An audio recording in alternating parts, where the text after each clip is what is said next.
श्री परमात्मने नमः। ब्रह्मस्पर्शेषु आसक्त आत्मा विन्दति आत्मनि यत सुखं सः। ब्रह्मयोग युक्त आत्मा सुखम अक्षयम् अश्नुते। ब्रह्मस्पर्शेषु, ब्रह्म बाह्य इंद्रिय सुख में आसक्त आत्मा, अनासक्त पुरुष, विन्दति भोग करता है, आत्मनि आत्मा में, यत जो, सुखम सुख, सह वह, ब्रह्म योग यानी ब्रह्म में एकाग्रता द्वारा युक्त आत्मा, आत्मयुक्त या समाहित, सुखम सुख, अक्षयम असीम, अश्नुते भोगता है। ऐसा मुक्त पुरुष भौतिक इंद्रिय सुख की ओर आकृष्ट नहीं होता, अपितु सदैव समाधि में रहकर अपने अंतर में आनंद का अनुभव करता है। इस प्रकार स्वरूप सिद्ध व्यक्ति परब्रह्म में एकाग्रचित होने के कारण असीम सुख भोगता है। तात्पर्य: कृष्ण भावनामृत के महान भक्त श्री यमुनाचार्य ने कहा है, यद्यवधि मम चेतः कृष्ण पादार विंदे नव नव वर सदा मन्युद्धतं रंतुमासिता तद्वदिवत नारी संग में स्मर्यमाने भवति मुख विकार सुष्ठु निष्ठिवनम च। जब से मैं कृष्ण की दिव्य प्रेमा भक्ति में लगकर उसमें नित्य नवीन आनंद का अनुभव करने लगा हूँ, तब से जब भी काम सुख के बारे में सोचता हूँ तो इस विचार पर ही थूकता हूँ और मेरे होंठ अरुचि में सिमट जाते हैं। ब्रह्म योगी अथवा कृष्ण भावना भावित व्यक्ति भगवान की प्रेमा भक्ति में इतना अधिक लीन होता है कि इंद्रिय सुख में उसकी तनिक भी रुचि नहीं रह जाती। भौतिकता की दृष्टि में काम सुख ही सर्वोपरि आनंद है। सारा संसार उसी की वशीभूत है और भौतिकवादी लोग जो इस प्रोत्साहन के बिना कोई कार्य कर ही नहीं सकते, किंतु कृष्ण भावनामृत में लीन व्यक्ति काम सुख के बिना ही उत्साहपूर्वक अपना कार्य करता रहता है। यही आत्म साक्षात्कार की कसौटी है। आत्म साक्षात्कार तथा काम सुख कभी साथ साथ नहीं चलते। कृष्ण भावना भावित व्यक्ति जीवन मुक्ति होने के कारण किसी प्रकार की इंद्रिय सुख द्वारा आकर्षित नहीं होता।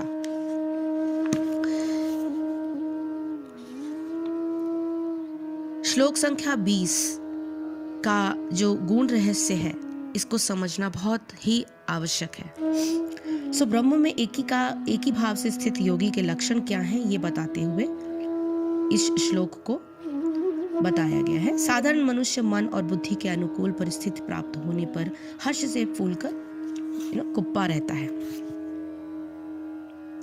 और बाह्य स्पर्श अर्थात बाह्य विषयों के संपर्क में आसक्ति रहित अंतःकरण वाला जो मनुष्य अपने अंतःकरण में सुख का अनुभव करता है, वो सच्चिदानंद घन ब्रह्म में एकत्व के भाव में स्थित होकर अक्षय सुख का अनुभव करता है।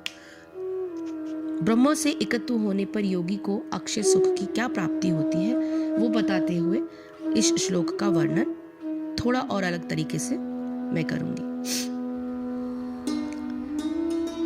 इस श्लोक की पहली पंक्ति में बाह्य स्पर्श का उल्लेख किया गया है। मनुष्य की 5 ज्ञानेंद्रियों के विषय शब्द, स्पर्श, रूप, रस और गंध है। इनमें मनुष्य के अंतःकरण का संपर्क होने को ही बाह्य स्पर्श कहा जाता है। इस संपर्क से किसी भी प्रकार के सुख की आशा न होते हुए भी उनका आवश्यक उपयोग वो मनुष्य ही कर सकता है जिसका अपने मन पर पूर्ण नियंत्रण है। ऐसा मनुष्य उन संपर्कों का उपयोग केवल अपना कर्तव्य पालन के लिए ही करता है। उनमें किसी भी प्रकार सुख लेने की और सुख प्राप्त होने पर दुखी होने की उसमें कोई वृत्ति नहीं होती। ऐसे स्वाधीन अंतःकरण वाले मनुष्य को यहाँ असक्तात्मा कहा जाता है। असक्तात्मा। श्लोक की पहली पंक्ति में भगवान बताते हैं कि ऐसा होने पर उस मनुष्य को अपने अंतःकरण में अत्यंत सुख का अनुभव निरंतर होता रहता है, अर्थात वह सदैव आनंद में डूबा रहता है। श्लोक की दूसरी पंक्ति में भगवान ऐसे मनुष्य को ब्रह्म योग युक्तात्मा बताते हुए कहते हैं कि ऐसे मनुष्य अक्षय सुख की प्राप्ति कर लेते हैं।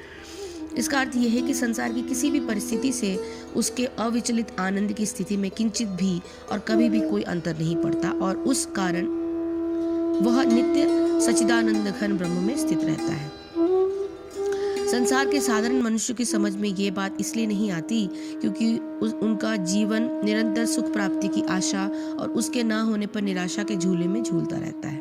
किंतु इस अध्याय के श्लोक संख्या 16 से 20 तक जो हम पहले बता चुके हैं, इसमें बताई गई है कि अंतःकरण की स्थिति वाले मनुष्य को सुख की न तो कोई आशा होती है और न उससे अप्राप्त होने पर कोई भी निराशा होती है। कारण यह है कि वह यह भली प्रकार जानता है कि उसको भगवान की ओर से जो शरीर, प्राण और जीवन मिले हुए हैं वे वर्तमान मनुष्य जीवन में उसको सुखी अथवा दुखी होने के लिए नहीं, अपितु केवल उस कर्तव्य के पालन हेतु प्रदान किए गए हैं जिनका निर्देशन धर्मशास्त्रों में विस्तार पूर्वक किया गया है।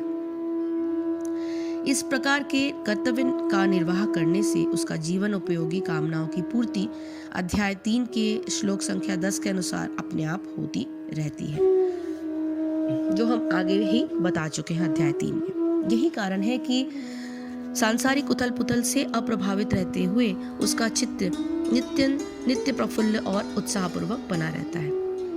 ये बताया ही जा चुका है कि वास्तविक सुख उसे ही प्राप्त है जिसका चित्त हर परिस्थिति में शांत रहता है। यही उसके आनंद की स्थिति है और यह आनंद उत्तरोत्तर बढ़ता ही रहता है। इसलिए इस श्लोक में उसे अक्षय सुख की प्राप्ति होना बताया गया है। पूर्व श्लोक में कहा गया है कि बाहर के विषयों में आसक्ति रहित अंतःकरण वाला पुरुष ही अक्षय आनंद प्राप्ति का अधिकारी हो सकता है, किंतु यह सभी का अनुभव है कि बाहर के विषय रमणीक प्रतीत होने के कारण चित्त को आकर्षित करते हैं और उनके बार बार प्राप्त करने की इच्छा मन में घर कर लेती है। इस आसक्ति का निराकरण केवल उसकी अवास्तविकता पर विचार टिक जाने पर ही संभव है। इस विचार का आधार बताते हुए भगवान आगे के श्लोकों का वर्णन करेंगे। हरिओम तत्सत, हरिओम तत्सत, हरिओम तत्सत। जय श्री कृष्ण, जय गुरुदेव।